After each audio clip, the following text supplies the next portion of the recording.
your lasting legacy of the college football playoff 4-team format, Bomani? Just, I mean, other than like contributing to the demise of college football, Yeah. I just need somebody to explain to me for all the talk that everybody had of all the excitement about getting a playoff after all this time. Just tell me what it made better. That's all I want anybody to explain to me is, has this improved anything? Did it make championship game weekend any better? No. Did it make rivalry weekend any better? No. Did it make New Year's Day any better? No. Oh, it made it worse. New Year's Day worse. Yeah. Yeah. How many memorable championship games have we Out had? of 10, 3. Yeah, it's And hold on, I hear you say that, and I'm trying to think of it myself. Like, how many? Like, what are the 3 that you're counting? Like, I don't. The Ohio There's State, Clemson, Michigan, and there's the Georgia, Alabama championship. The two. yes, those two, absolutely. That's it. and it skews what we expect, right? Like I heard you and Joel Anderson talking about this on Right Time in relation to Nick Saban, right? You know, that's whole like, oh, it's been 3 years. It's been Michigan just won their first outright national championship, I think, since one war. That was it. I think the Korean War. It's the Korean. I want to say it's 1948, the last time they won it outright. Which is insane. 1997, it was a split. And it reminds you that college football, you don't win a bunch of these. You've got like your one or your two. Yeah, Bo Schembechler never won one. Yeah, you know, like Miami. There's a reason why the Hurricanes. There's a reason why the Hurricanes were such a big deal in the 80s as new money, because they were reeling these things off. That's just not what happened in the modern era, right? And they were new money too. So here's this old money team, you know, with everything in the world, and you're thinking like, wow. And then meanwhile, you got Alabama, where 1948, since we've now brought it up like 8 different times. 1948. They're losing their minds because it's been 3 years, and it's like, y'all, you want to go back to how it was before Nick Saban showed back up, because it ain't pretty.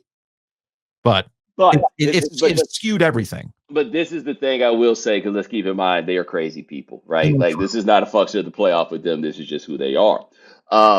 They believe, and Spencer makes this point about Ohio State, and he's right about them, though in a different way. Because Ohio State, let us not forget, their first championship after widespread integration in college football was in 2002. They did not win one between 68 and 2002. Like, once everybody else got black people, their competitive advantage had kind of gone away, but it didn't matter because they were competing regionally. Bo Schembechler, like I said, couldn't even win a Rose Bowl barely. They were competing regionally. That was what it was they were going for. But Alabama believes, and they're not wrong, anybody can win here.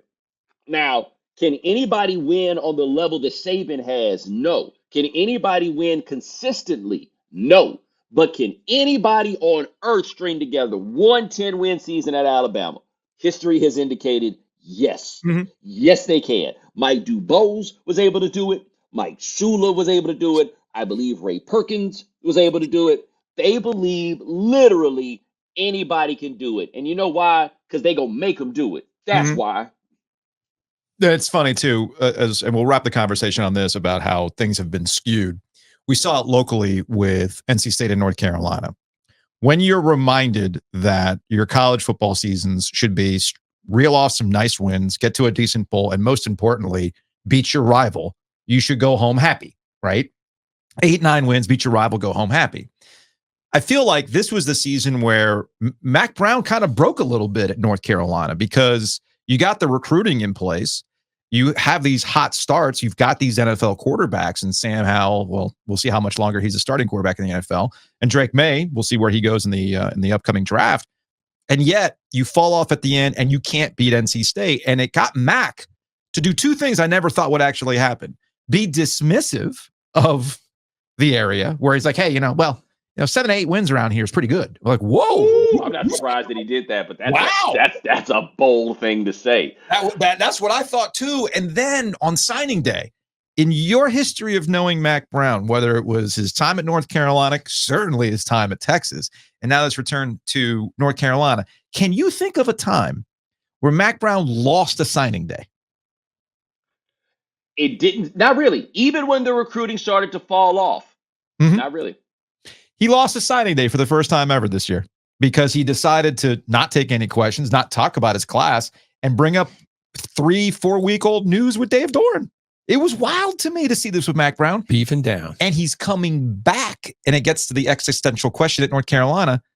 What are we doing here with Mack? How much longer is this going to go at UNC?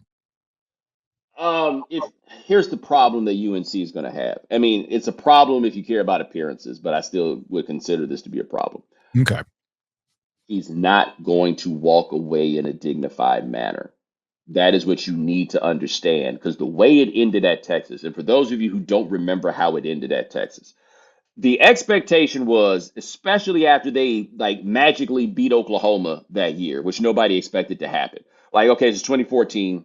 This is 5 years after they went to the national championship game, 9 years after they won a national championship.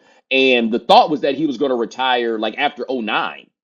And then for some reason, he had the coach in waiting. The coach in waiting. For whatever reason, he did not retire. They had a terrible season. And then Muschamp, the coach in waiting, went to Florida. And then, of course, now Mack has to stick around because they don't have a plan anymore. But the thought was that he was, and there's been a few different thoughts on what was going to happen, but the thought was that he was going to walk away after the 2014 season.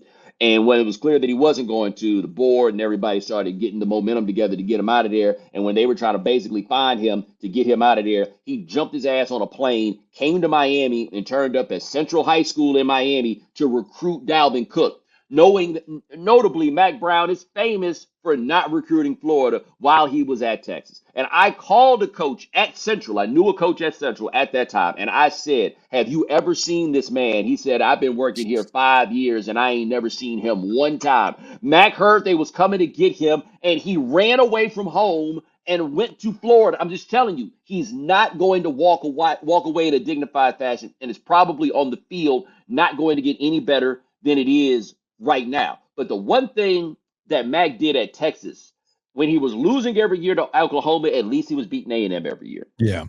Like, he managed to give you that much. He understands the importance of those things. And so the idea that he hits you, because he's very defensive and he will slip out of anything you say. But him with the whole 8 or 9 wins, that's a big deal. That's a pretty big deal around these parts. It don't matter if it's true, Mack. Mm-hmm. It don't matter. You can't, And this new penny shine off of what you did 25 years ago, it's over, baby. It's over. Yeah, it's over. And I'm really curious to see how the boosters and Bubba Cunningham handle this going forward.